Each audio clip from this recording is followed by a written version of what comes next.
Greetings, fellow gamers. This is the Gamer Guy in a suit from the Echo Army YouTube channel.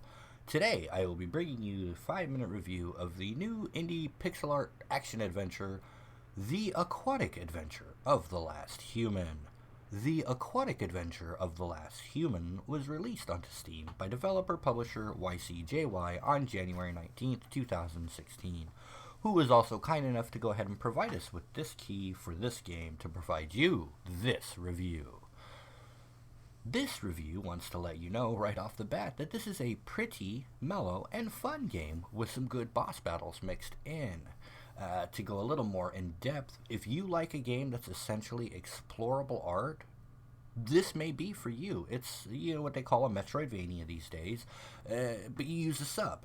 And in the submarine, you are just going to basically be exploring this beautiful pixel art world.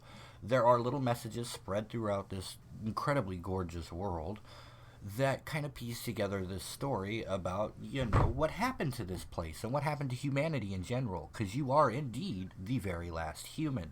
And the game opens up with this little outer space sequence, actually, before you end up underwater, that kind of explains or starts off this story about the ship, and you want to piece together the story. I don't want to give away any of the story here, but you basically are going to be piecing together the story and exploring the world, and that's a good 80 to 85% of this game, maybe even 90% of this game. Just very mellow, relaxed, laid back, taking in the scenery, enjoying the music, and picking up these little messages and piecing together the story. And then there will be this very, very quick contrasted game styles as you will go into these boss battles that is full-blown action.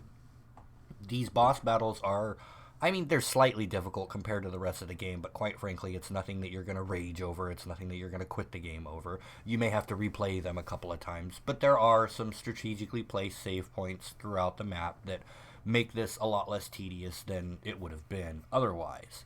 So you do these interesting boss battles, and they're, like I said, they're very intense, but they keep some action flowing, and they keep you really interested in the game. You can't really fall asleep. You've got to navigate your way through just some minor obstacles here and there, and then all of a sudden you're like, oh crap, I'm in a huge boss battle, and I gotta do something about this. Well, let me take what I've learned and, make it through this. And you can, and you do, and then you continue your story.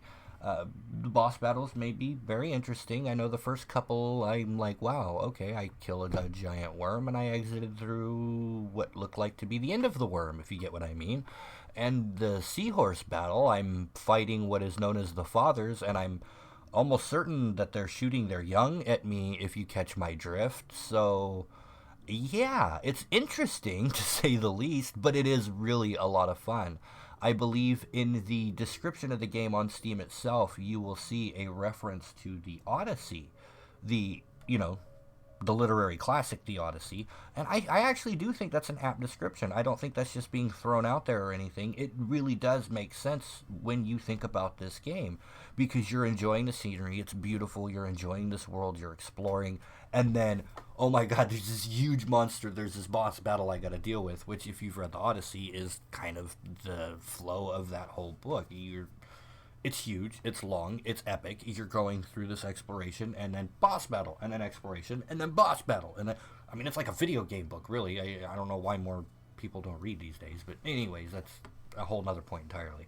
This is just really a beautiful game, and if you're into this kind of thing, if you can do the casual, if you don't need it to be action 100% of the time, you're going to be thoroughly rewarded playing this game. I think you're going to enjoy it. It's a really fun little adventure to play through. And I cannot stress enough that the pixel art of this game is just absolutely gorgeous, and maybe worth the $10 alone, all in and of itself, quite frankly. On top of that, you get some really great storytelling and a nice little world to explore, and I think you're missing out if you pass this one up. It's a 4 out of 5 for me. Hopefully it will be for you. Hopefully you've enjoyed this video. Do the subscribe thing and a thumbs up if you have. Thanks for joining us like always. This has been the Gamer Guy in a Suit. This has been the Aquatic Adventure of the Last Human. Find it on Steam. And thanks again for joining us. Happy gaming.